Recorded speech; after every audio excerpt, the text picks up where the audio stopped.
ยังขาดโอเคแล้วมันบ่มันมี จ่าย แต่ 10 บาทตัว บาทนึง บาทนึงเดี๋ยวเด้อ มันบ่มีเหรียญบาท ผมมีเหรียญอยู่3 เหรียญบาทได้ลูกค้าเพิ่น เอาบาทนึง บาทนึง เอาได้ยกให้ตานั่นเดินน้ำนี่ทูกตา อาจารย์มันมาเราจะเป็นคนข้าวเว้าข้าวบอกเพิ่น เป็นสิเป็นคนสวด ตรวจซื่อๆเด้ผมบ่ได้แต่งหยังมากมายแต่งจักดอกทูบเนี่ยเอาจักดอกดีนะ เจ็ดสิ 7-9 อาจารย์ขอติดให้ผมหน่อยตามอาจารย์ถนัดเลยครับ 7ดอกเนาะ สี่เข้าเกียร์ 7ดอก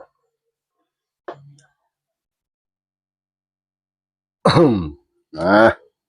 มื้อนี้เป็นมื้อดีเด้อเจ้าแม่ตะเคียนทองลูกหลานมาขอพึ่งบารมีขอพึ่งเลขน้ำเจ้าแม่นี่ล่ะเคยดังเคยเด่นมาแล้วบัดนี้ให้ลูกศิษย์น้อยมาขออ้อนวอนจากเจ้าแม่ตะเคียนทองนี่ล่ะจากวัดบ้านดอนตูมจังได๋สิให้ลูกให้หลานก็ว่ามาตัวตรงๆเลย3ตัวนะโมตัสสะภะคะวะโตอะระหะโตสัมมาสัมพุทธัสสะนะโมตัสสะภะคะวะโตอะระหะโตสัมมาสัมพุทธัสสะนะโมตัสสะภะคะวะโตอะระหะโตสัมมาสัมพุทธัสสะ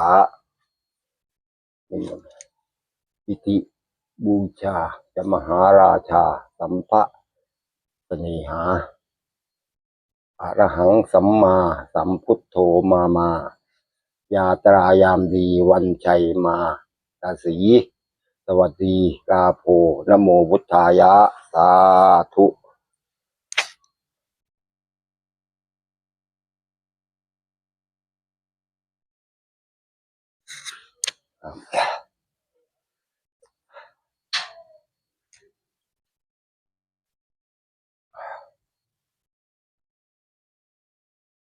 เจ้าแม่ตะเคียนทองภูขาได้น้ำแดงมาถวาย1 ขวดพร้อมทั้ง เปิดฟ้าน้ำให้ตา บ่ต้องเปิดดอกเขาบ่ให้เปิดเพิ่นจะชั้นทิพย์ขอให้เป็นเจ้าแม่เจ้าหยังก็ได้ขอให้เอามานะโมตัสสะภะคะวะโตอะระหะโตสัมมาสัมพุทธัสสะนะโมตัสสะภะคะวะโตอะระหะโตสัมมาสัมพุทธัสสะนะโมตัสสะภะคะวะโตอะระหะโตสัมมาสัมพุทธัสสะขอบูชาทำบุญสงฆ์ขอรักษาหรือเจ้าแม่ตะเคียนทองก็ดีลูกหลานได้มาขอพึ่งใบบุญจากแม่ธรณีเด้อเจ้าแม่เคียนทองอยู่วัดบ้านวังสว่างอารมณ์เอาเด้อบัดนี้ปริตวานะเมตังสเมตาวัทันตาปวิกิตากิตาวรินดังมนันตุสัจเจกาเมจรูปเปกิริสีกรัตเตยันตริเควิมาเนทีเบระเทจาคาเมตรุวนาคาเนเคหาวัตุมิเจเตพรุมมาจยันตุเทวาชราธราวิสเมยขะคันธปนาคาอิทันตาสันติเจยังมุนิวราวาจรังสาตโวเมสุนันตุธัมมัสสาวนกโรยัมปทันตาธัมมัสสาวนกโรยัมปทันตาธัมมัสสาวนกโรยัมปทันตาสาธุรักษานี่ก็ดีผู้คุ้มครองอย่างนี้ก็ดีเจ้าพุ่มวัดพุ่มว่าก็ดีอย่าขัดอย่าขวางลูกศิษย์ลูกหลานเด้อลูกหลานมาขอบึงมาขอเลขท้าย3 ตัวรางวัลที่ 1ขอให้มาตรงๆพวกอยากได้หยังก็สิได้มาให้มาถวายไหมผ้ามีผ้าหยังก็ดีรถเลี้ยรถหยังหมู่มาสร้างมาบ่ค่อยก็สิหามาให้ละสาธุเอาสวดเลยเลขสวดได้แล้ว สวดเลยเนาะ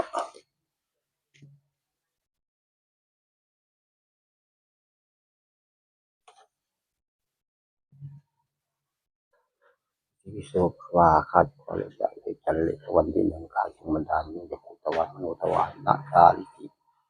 วิโสภาวาคาจะขอเลยจันคนสมดานในพุทธวัฒน์มโนทวารนาคาลิกิโสภาวาข้าจะขอเลยจะเลขจันเลขวันที่ 1สมดานในพุทธวัฒน์มโนทวารนาคาลิกิโสภาวาข้าจะขอเลยจะเลขจันเลขวันที่ 1สมดานในพุทธ ทวารมโนทวารนะทาริติอิปิโสภะคะวาคะเนี่ยเลขยันเลยมันดานิยตทวารมโนทวารนะทาริ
4 5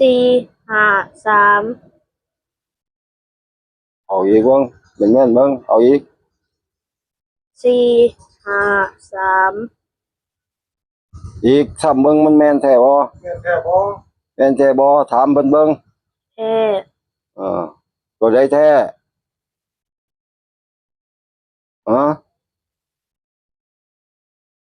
อย่าตัวอย่าต้มลูกหลานเด้อเจ้าแม่ตะเคียนทองก็ได้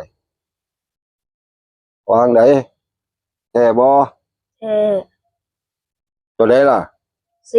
5 3เอา4 5 3เด้อบัดนี้เจ้าแม่เอ้ยเป็นยังบุญยังคุณเด้อเจ้าแม่เอ้ยสิได้มาท่านบนดอกให้ถือนี่ก็ก่อนจัก3งวดพุ่นล่ะลูกหลานยังสิได้มาเฮ็ดมาหยังให้ซื้อผ้าไหมผ้าหยังมาซื้อผ้ามีผ้าหยังมาให้พุ่นล่ะถือให้มันได้เต็มๆโลด3ตัวโลดสาธุสาธุสาธุมี2ตัวบ่พ่อ2ตัวมีบ่บ่เอา3ตัวเลยแม่นบ่ให้แท้เลยเนาะแท้เอาบัดนี้ตามให้ออกมา10พรรษามา10พรรษา5บ้านลือเด้อให้ดังไกลทั่วโลกพุ่นล่ะที่เขารอดให้บ่ได้อยู่ใกล้เด้นี่วันนี้บ่แม่นใกล้เด้นี่ส่งจากนี้ไปบ่ไกลเด้อเจ้าแม่เด้อบัดนี้ทั่วโลกเลยสิดังแน่บัดนี้บ่แม่นเฮ็ดเล่นเด้นี่1ธันวาครับ1ธันวา1ธันวาบ่แม่นเฮ็ดเล่นเด้นี่ดังไกลเด้กันเจ้าแม่ได้ให้ได้จังซี่โอ้ยรับรองว่าคนสิไหลมาได้บัดนี้ ทุกอย่างที่ทุกอย่างทุกสิ่งที่ได้เห็นหมดนั่นล่ะบัดนี้ผู้นั้นก็สิมาผู้นี้ก็สิมามาหาเจ้าแม่มาไหว้มาเคารพมาขอสิ่งนั่นล่ะ ของเจ้าแม่สิให้น่ะ ขอมา เออ ขอหมานน้ำ ได้อยู่ด้วย453เนาะแม่นบ่ แม่น อ้าวบัดนี้ ได้ยังออกพอยัง ต้องให้พ่อเขียนให้แน่พ่อเขียนให้แน่ เออ พ่อได้ยินชัดแล้วเนาะ เออ เก็บตัวใหญ่ๆเลยจ้ะ ตัวนี้ใหญ่รถพ่อ 453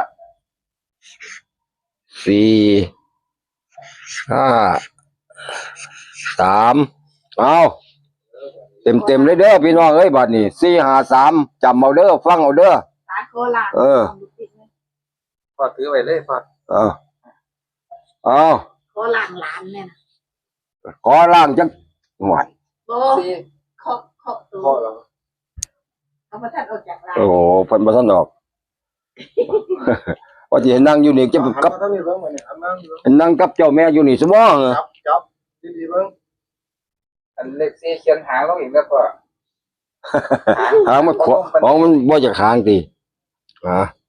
หางลงอีกหน่อยนึง นี่เนาะ โอเค แบบนี้อะนี่เด้อ FC ทั้งหลายก็ได้ เออ 453อ้าวบัดนี้เต็มเลย เด็กงาม สิ เนาะ เป็นได้สร้างเรื่อยๆ สิเป็นสาหาบันเลยเด้อบัดนี้ ผู้ใหญ่บ้าน โอ้เพิ่นถือว่า 500,000กว่า แม่นบ่ ได้เต็มเนี่ยบ่ซื้อออนไลน์เนาะ เพิ่นซื้อบัดนี้ก็ นี่แหละเพิ่นมาเฮ็ด สร้างบัดนี้คนอื่นอีกเด้บัดนี้ คนอื่นก็ถือหลายอีก คนอื่นเขาก็ เขาก็ถือกันแทบทุกคนแหละในบ้าน ไม่ตาย นี่ขนาดเพิ่นมาเอาจังไดเพิ่นแบบเพิ่นมาจากลพบุรีพุ่นล่ะดองเพิ่นตั้งในนี่ล่ะเพิ่นมาจุดธูปได้ ตูดเสียง เพิ่นถึกจนแพงแล้วมานวดนี่ เอ้ยบัดนี้คงสิฟังหลังงวดนี้เนาะ ผู้ใดมาขอก็ได้ทุกคนตัวนี้เนาะ ได้จุดธูปได้เลยล่ะ เอาพ่อชู้อีกเบิ่งพ่อ โอ้ ชัดๆเลย ชัดๆเด้อครับเด้อนี่453 53ครั้งแรกเลยนะ ครั้งแรกนี่ของแรกของลูกดิ๊ก ของอาจารย์บุญมา เออ พามานำ เออ การบุญมากับน้องลูกดิ๊ก เออ นี่นะครับ ฝันไม่ด้วย เออ ตามตัวเขามีอะไรคนไหนนะครับเนาะเป็นซี่สร้าง500,000เป็นได้สร้างเอาท่านผู้ชม เออเนี่ยเพิ่นได้สร้างก็เพราะเพิ่นถึกนี่ล่ะ เอาเพิ่นหน่อยสิยกพื้นอีก ยกพื้นอีก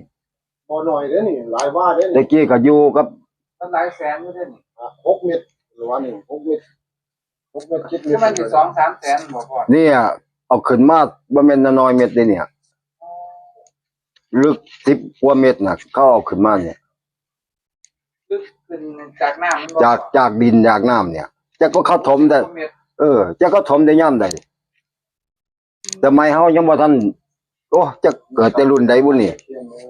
ตะกี้เป็นป่าตะเคียงคักๆนี่แถวนี้น้ำห้องน้ำขุ่น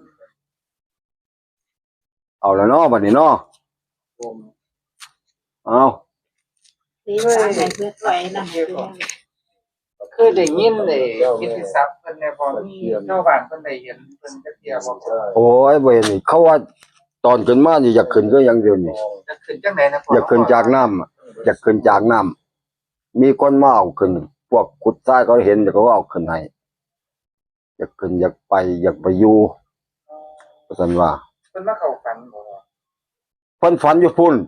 พวกทรายนั่นเพิ่นฝันอยู่พุ่นพวกดูดทรายฝันว่าอยากขึ้นน้ำอยากมาอยู่ดนแล้วหลายพันปีแล้วว่าซั่นว่ามันปะโตมันสิแม่นก็ค่อยอยู่ว่าสิหลายพันปีว่าซั่น ต้นตะเคียนผู้เฒ่าโบราณเพิ่นว่ายิ่งแช่น้ำยิ่งเนื้อแข็ง เนี่ยเป็นหินเป็นปูนเลยเด้เนี่ยขาวจานพานเลย เนื้อ ปั่น คือสิเป็นหินเลยเนาะ สมัยออกขึ้นมาแรกๆนี่โอ้ยปั่นปูนเลยแข็งแป้งเลย ท่านผู้ชมเอ้ยคนอยู่นี่ก็คนหัวลูกบ่ว่าเป็นได้เนาะ ตรงกับมาครั้งแรกนำ เออ ว่ามีโชคนำกันเด้อท่านผู้ชม3ตัวปัง เลขงามนี่เนาะ ๆเลขงาม เลขย่างสวย453เนี่ย ข้าง ตัว แม่ นี้เค ก็ ย พอ เลขตัวนี้เคยรวยแล้วเด้อนี่ เลข453นี่ FC ก็พิจารณาเอาเองว่าสิเอาแบบใด แล้วก็อาจารย์บุญมาครั้งแรกนำ มานี่ก็มาเฮ็ดเอามาพาลูกเด็กมาครั้งแรกคือกันล่ะผมก็ได้ สาธุสาธุ ปัจจุบันนี้ ขนาดอยู่บ้านนี่เด้นี่ผมก็ได้ เพิ่งได้มาขอครั้งแรก เขาครั้งแรกเลยตะกี้ก็มาเบิ่งเพิ่นเฮ็ดอยู่คือกันแต่หากบ่ออกเสียงบ่ออกหยังกับเพิ่นดอก อาจารย์ก็เห็นตลอดเนาะเพิ่นมาขอเนาะ แต่เพิ่นสิเฮ็ดพิจารณาเอาเองซั่นดอกเฮาบ่มาก้าวไกลเพิ่นบุญไผบารมีมันของหมู่นี้ก้าวไกลกันบ่ได้วาสนาไผดีก็ได้วาสนาบ่ดีก็หาทั้งปีก็บ่ได้คือเก่าล่ะมันเป็นน้ำบุญวาสนาบารมี แสดงว่ามื้อนี้ก็ดวงดีเติบแล้วฝนก็บ่ตกเนาะ แม่นคนก็บ่ ฝนก็บ่ตก แล้วอาจารย์คนมาเราอยู่บ้านนี่เราก็บ่เคยมาขอเลย บ่ ก็ เคย บ่ เราก็ซ้ำบ่นำนอนอยู่แต่หน้าซ้ำมื้อนี้ก็จะเข้ามาอยู่บ้าน จังหวะดีเนาะสิได้โชคนำกันแล้ว ได้ บ่ ช่ว ว่าย แต่บ่ กัน ต้ ละ นเล วัน ย นี้บุญร่วม ไปก็ไปแต่ทั้งอื่นแล้วครับอาจารย์ว่าจะได้ไปบ่แม่นใกล้ได้ลบโอ้ยพุ่นล่ะ ชัยภูมิ ใช่บ้านเนาะโอ้ยหยังอำเภอหนองบัวแดง น้อง นี่ คนเองชัยภูมิ เขาไปพุ่นแล้วนอนเอาอยู่พุ่นแล้ว2คนนี่ อาจารย์มนต์ม่าน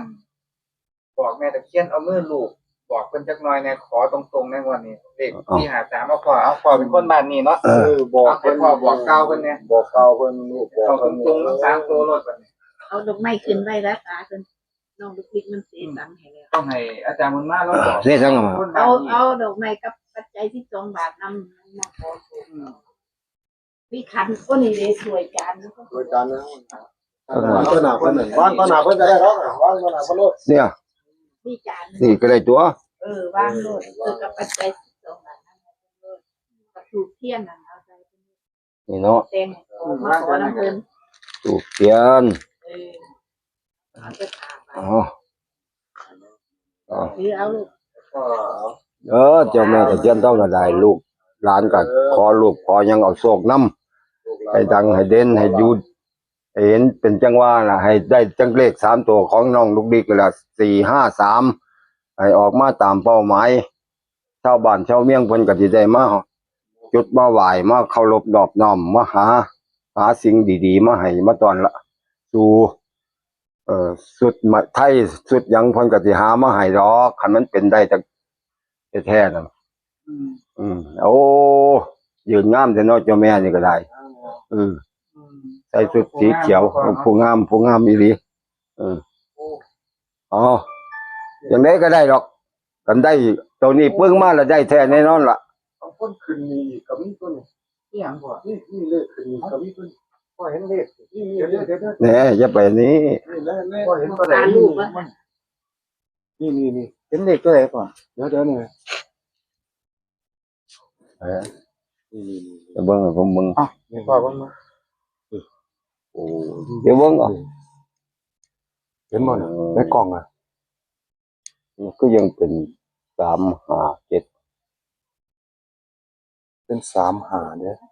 เป็น35 35 ตามหากันตรงกัน เป็น35เป็น35แล้วอันนั้นบ่ต้อง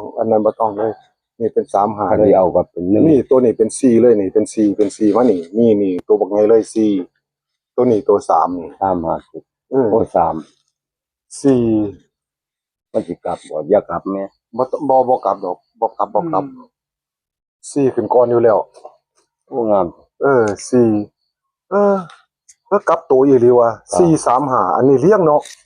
อันนี้เป็นเลขเลี้ยง บ่เลี้ยง ตรงกันกับน้องลูกดิ๊กเลยตัว บ่เลี้ยงครับบ่เลี้ยงตรงมาเลยแต่ว่า นี่ใน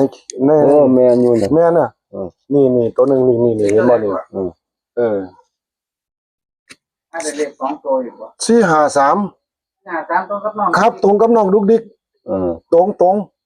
อ๋อ จะเนาะ มันให้ทั้งชาติได้ฮอด ต้นตะเคียนก็เห็น453บัดนี้ ครับในต้นตะเคียนก็เห็น453นี่มองเพิ่นทาแป้งไว้นี่ จ้าๆเลย พี่น้องเอ้ย นี่ คักๆเลยบัดนี้ เอ้า เลยบ่นี่ ไม่ โอ้สาธุเด้อแม่นางตะเคียนเลยบ่นี่ ผู้จะเฮ็ดน่ะ นี่ คนบ่เคยคล้องบ่ฮู้เฮ็ดเด้ หลานหน่อยมาขอ ครั้งแรก หลานน้อยมาขอเป็นครั้งแรกได้นี่ในช่วงนี้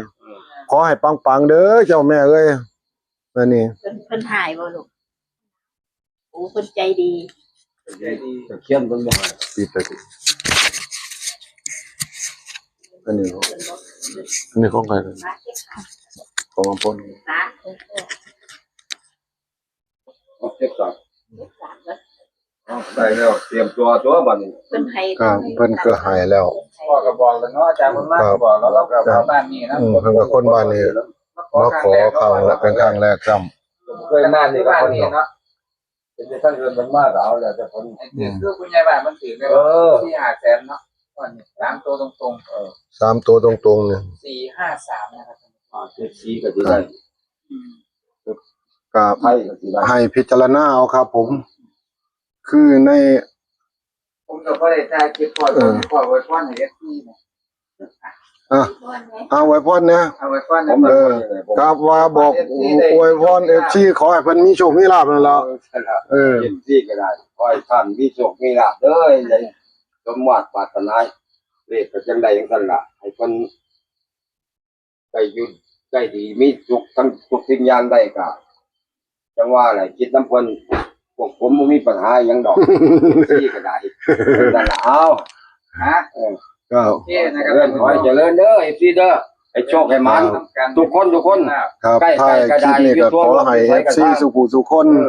จงพิจารณา เจริญหน้าเอาเอง โปรดใช้วิจารณญาณ บ่ตัวตรง ครับ โตเดียว ได้ออกมาตรงๆสิล่ะ เลขท้าย3โตตรงๆเลยบ่มีขอ2โตมันบ่ให้คนได้3โตนี่เท่านั้นลองทุกทีเพิ่นก็จังซั่นเลยเอาอย่างนั้นล่ะครับขอบคุณหลายๆครับ FC โอเคนะครับ ครับ วันนี้ ท่านผู้ชมทั้งหลาย ครับ ขอบคุณมากแล้วก็อาจารย์ออนน้องนุ๊กติ๊กแล้วก็คุณแม่ด้วยวันนี้พามาขอโชคครั้งแรกเลยกับ โชคครั้งแรกเด้อ เทียนทองมหาราชนะครับซึ่งก็จะเอาขึ้นมาได้ลึกเป็น10 เมตรนะเอาขึ้นมาได้จังไดพอเลย เออ โอ้เรื่องที่นี้นี่สิ หลังจากนั้นก็มีแต่คนได้โชคได้ลาภ ครับ ตลอดเลย ได้มาตลอดเลยครับ ได้อย่างสมหวังเลย มันอยู่กับวัดนะเพิ่น ทุกบุญเนาะ อยู่กับบุญ ครับ วาสนา ขอให้ บุญญาปารมีเพิ่นก็เลยได้ ก็บ่มีวาสนาก็บ่ถึงพี่น้องเอ้ย ธรรมดาแล้วคนขวมคนกายเพิ่นเนาะ มัน ไปถูกมาก พวกเขาอยู่ทางไกลก็เอาเบิ่งเอาว่านี่ ขนมปูใช่ บ่รวยดอก ครับ เกิดมาโอ้ยอยากรวยคือคนเด็กก็บ่รวยกันกี่ขั้นคือเฮ็ดงานล่ะกันกี่ขั้นเฮ็ดงานก็บ่ได้เงิน เออ โอเคนะครับ สาธุเด้อ เอา ขอบคุณนะครับที่ทุกท่านนะครับที่เป็นกำลังใจให้ คนก็มาคนเดียวคนก็ น้ มา องลูกติ๊ก ครับ อาจารย์ออสฝากกดไลค์กดแชร์กดติดตามอาจารย์ออสพายเฮงด้วยนะครับ ช่องใหม่นะครับ ต้องมา ครับ อาจารย์ออสพายเฮงนะครับอย่าลืมกดเป็นกำลังใจให้ท่านด้วย ครับ นะค ผ รับ ม สำหรับวันนี้ต้องกราบลาท่านผู้ชมไปก่อนนะครั ครับสักครับ มา68นี้3 ตัวตรงๆนะครับ กับน้องลูกติ๊กแล้วก็พ่อบุญมาขอครั้งแรก โอ้ ตัวไหนก่อนพ่อแล้วขอเสียงแน่ตัวไหนก่อนพี่ 453ครับ 453โอเคครับผมท้ายนี่ก็ขอให้ FC สุขุสุขคน อยู่ดีมีแห่งความเจ็บจะได้ความไข่ใจมีขอให้ทำมาหากินเจริญสาธุสาธุสาธุ